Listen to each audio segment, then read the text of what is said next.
నమస్తే రమ్మగారు. నమస్తే జయ. ఏదైనా మంచి స్టోరీ చెప్తారా? మినుముల బ్రాహ్మడి కథ చెప్తా. భలే ఉందండి.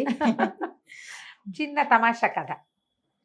ఒక ఊర్లోనట ఒక బ్రాహ్మణ ఆయన చిన్న కుటుంబంతో ఉండేవాడు. ఆ కాలంలో పెద్దగా సంపాదనలు లేకపోతే యాయవారం చేసుకునేవాళ్ళు. అంటే ఒక రకమైన భిక్షాటనే, ఏదో గోత్రాలు అవి చెప్పి మన తిథివార నక్షత్రాలు చెప్పి ప్రజలు ఏమిస్తే అది తెచ్చుకోవటం.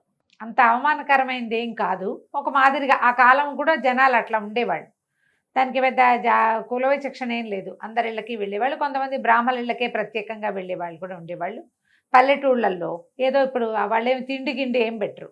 పొద్దున పూట భిక్ష, వడ్లో బియ్యమో మినువులో ఏవి పండితే అవి. ఏమైనా కూరగాయలు ఉన్నాయనుకో, రెండు కూరలు పొద్దునే వచ్చిన బ్రాహ్మణ ఆయన చేతిలో పెడితే వాళ్ళకి దాన ప్రక్రియ అయ్యేది, వీళ్ళకి భోజనము గడిచేది. అలాంటి ఒక ఆయన ఉన్నాడు. అయితే ఓ సంవత్సరము వీళ్ళకి ఆ గ్రామాల్లో విపరీతంగా మినువులు పండినాయి. ఎవరింటికి వెళ్ళినా మినువులే పెట్టేవాళ్ళు. సరే ఏం చేస్తారు మరి, వడ్లు లేవు, వడ్లకు కాస్త ఇబ్బంది వచ్చింది. మినువులే ఉడకబెట్టుకుని తినేవారు. ఉడకబెట్టుకుని వేయించి కాస్త ఏదైనా బెల్లం ముక్క పెట్టమ్మా అని ఎవరినైనా అడిగి కాస్త ఇంత మినపసుని చేసుకోవటం, కాస్త మినువులు ఉడికించుకుని కాస్త ఏదో పప్పు కూర వండుకునేవాళ్ళు. ఉడికిన మినువులతోటి తినేవాళ్ళు పాపం. అయితే ఏమైంది, కొన్ని రోజులు గడిచాక ఆ భార్యకి అరిసెలు తిందామనిపించింది.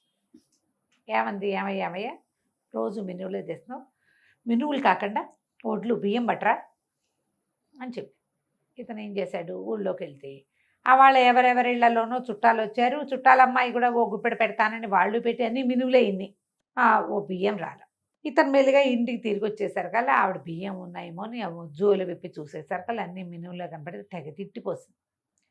ఎందుకో నోరు ఊరిపోతుంది.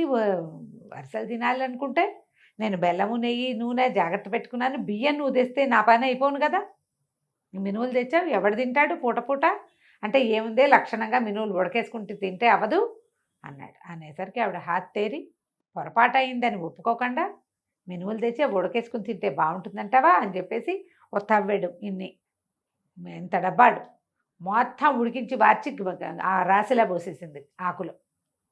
తిను, ఇవన్నీ తిని కూర్చుని, నువ్వు తింటే కాదా అన్నావుగా, తినాల్సిందేనండి. ఏముందే అన్నాడు. కానీ ఎన్ని తింటాడు, అన్ని తినలేరు. అసలు మినుములు తింటారా రమ్మగారు? తింటారు.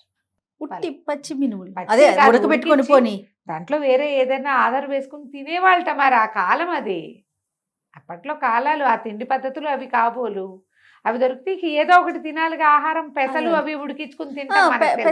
పెసర్లు కాయలు తింటారు కదా ఉడకబెట్టుకొని. మినపకాయలు కూడా కాల్చుకుని తింటాం లేతప్పుడు. ఎక్కువ తినరు, తక్కువ తినేవాళ్ళు. సరే ఏం చేసింది, ఓ అన్ని తిని ఇంతేదో కూర చేసుకుంటే సరిపోను, మొత్తం అంతా ఉడకబెట్టి అక్కడ పెట్టింది. తిని చావాలి ఇవ్వాల్సింది, అంతే నీ సంగతి అని. కాసిన తిన్నాడు, ఎక్కటల్లా విసుగు పుట్టేసింది. మంచినీళ్ళు తాపే గొంతుకు అడ్డం పడుతోంది అన్నాడు. భార్య లేచెళ్ళంగానే ఇతను ఏం చేశాడు, చటుక్కున లేచిపోయాడు అక్కడి నుంచి. ఎదురుకుండా ఉంటే తిట్టిపోస్తుంది. అదేలే, ఆవిడకి అరిసెల మీద ఉంది, నూనె నెయ్యి బెల్లం సంపాదించుకుని పెట్టుకుంది. అవే కదా అరిసెలకు కావాలి. బియ్యం ఉంటే సరిపోయేది. ఓ సోలెడ్ బియ్యం వేస్తారంటే ఎవరు బియ్యం వేయలేదు. అడగడానికి కూడా పెద్ద అవకాశం కుదరలా. బియ్యం పెట్టండి అమ్మా అని అడగలేకపోయాడు. దాంతో ఇక ఏం చేస్తాడు, ఇక బయటికి వెళ్ళిపోయి ఈ హఠా కాలు ఎటు లాగితే అటు నడుచుకుంటూ పోయాడు. ఈ పల్లెటూళ్ళల్లో ఓ గ్రామానికి మధ్యలో అడవులు ఉండేవి. ఒక మాదిరి చెట్లు చేమలు ఉండేవి. మధ్యలో నడిచి తిరిగేవాళ్ళు. కాలు సాగదీస్తూ వెళ్ళాడు. కొంచెం ఎండ వెళ్ళేటప్పుడు వెళ్ళేసరికల్లా అలసిపోయాడు. పగలల్లా యాయవారం తిరిగాడా. 3 గంటలకి ఈ మినువుల ఆహారం లభించిందా, అంత తిన్నాడు. ఈ హైరానికి కళ్ళు మూతలు పడిపోతున్నాయి. ఎక్కడైనా పడుకుందామనుకున్నాడు. ఈ పక్కంతా చెట్లు పెద్దవి, ఇవన్నీ తుప్పలు. అందుకని చెట్టు నీడ కోసం బాగా అడవి వైపుకి అట్లా నడుచుకుంటూ వెళ్తే బాగా గుంపుగా చింత చెట్లు, తర్వాత 2-3 మర్రి చెట్లు ఉన్న ఒక పుంతలోకి వెళ్ళిపోయాడు.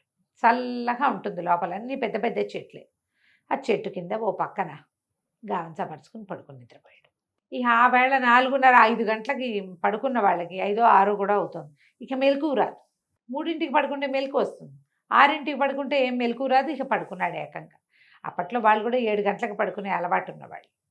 నిద్రపోతున్నాడు. దీన్ని చక్కగా నున్న గుండు పిలక నిద్రపోతుంటే ఏమైంది, కొంతమంది దొంగలు వచ్చి, ఇక్కడేంటి పగలేమో చల్లగా ఉంటుంది, రాత్రిళ్ళు చెట్ల కింద చీకటిగా ఉంటుంది.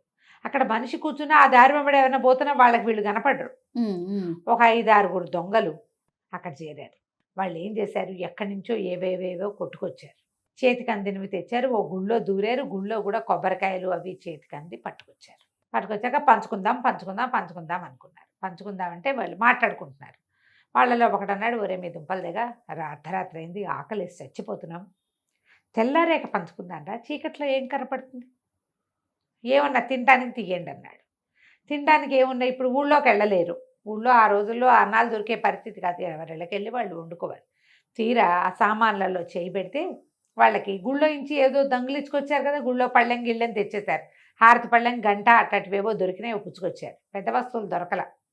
కానీ కొబ్బరికాయలు అవి కనపడితే వేసుకొచ్చారు. ఓ కొబ్బరికాయలు దొరికినాయి. ఒకటే 3-4 ఉన్నాయి. అక్కడి నుంచి వీళ్ళేమనుకున్నారు, కొబ్బరికాయ కొట్టండి రా తిందాము, కనీసం కొబ్బరి తిన్నా ఆకలి తీరుతుంది, రాత్రి కొబ్బరి నవ్విలితే నిద్ర రాకుండా ఉంటుంది, ఏదైనా నవ్వులుతుంటే నిద్ర రాదు కదా. సరే అక్కడి నుంచి చేతులు పెట్టి అటు ఇటు తడుగు చూస్తున్నారు. దీపాల అగ్గిపెట్టెలు ఉన్న కాలం కాదు.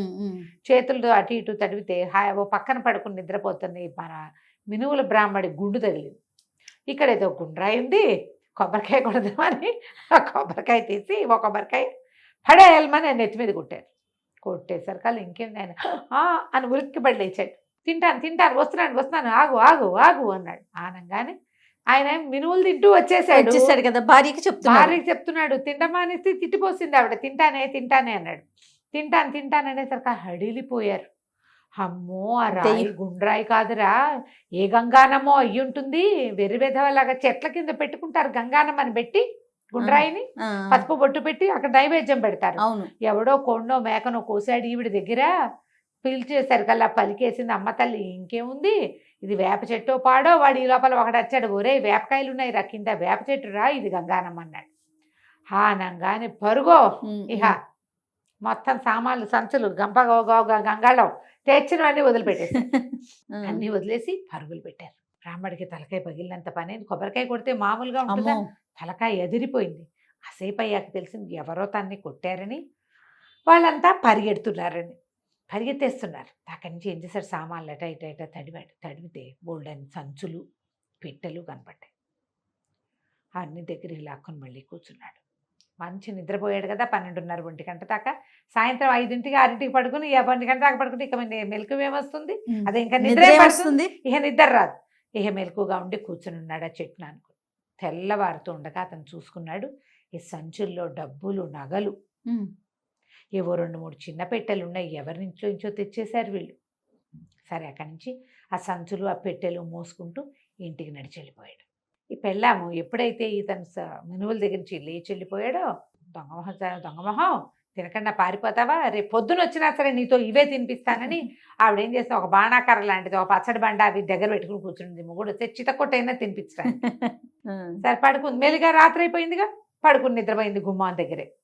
తెల్లవారు లేచేసరికల్లా భర్త తలుపు కొట్టేసరికల్లా వస్తున్నాను నీ అంతు చూస్తానని తలుపు తీసి కర్రెత్తేసరికి చేతి నిండా సంచులతోటి ఉన్నాడు. ఉండవే ఈ సంగతి చూడవే అన్నాడు. సంచులు ఎక్కడి నుంచి వచ్చినాయి ఆవిడకి ఆశ్చర్యం వేసింది. మామూలుగా ఆయనకు ఒక జోలు ఉంటుంది, ఏం తెచ్చావు ఎక్కడివి అని ఆ లోపల తీసుకెళ్ళింది. తలుపేసే ముందు అన్నాడు.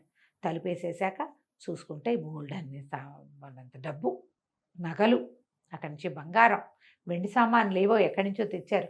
ఆ పెట్టెల్లో బోల్డన్ని రకాల నాణ్యాలు అవి ఉన్నాయి, బంగారువి వెండివి రాగివి ఇత్తడివి. ఆ రోజుల్లో చెల్లుబాటు అయ్యే నాణ్యాలు ఉన్నాయి, చిన్న చిన్న వెదురు బాక్సుల నిండా. అక్కడి నుంచి పెళ్ళాన్ని చెప్పాడు, పొరపాటున కూడా నువ్వు నన్ను తిట్టినట్టు నేను రాత్రి బయటికి వెళ్ళిపోయి పొద్దునే వచ్చినట్టు బయటపడద్దు. ఆ గంగానమ్మ తల్లని పారిపోయారు వాళ్ళు, గంగానమ్మే మనకు కరుణించి ఇచ్చింది. ఈ మినువులు రాకపోయింటే అసలు నేను బయటికి వెళ్ళేవాడిని కాదు, ఎవ్వరికీ చెప్పద్దు, గప్చిప్పుగా ఉండని.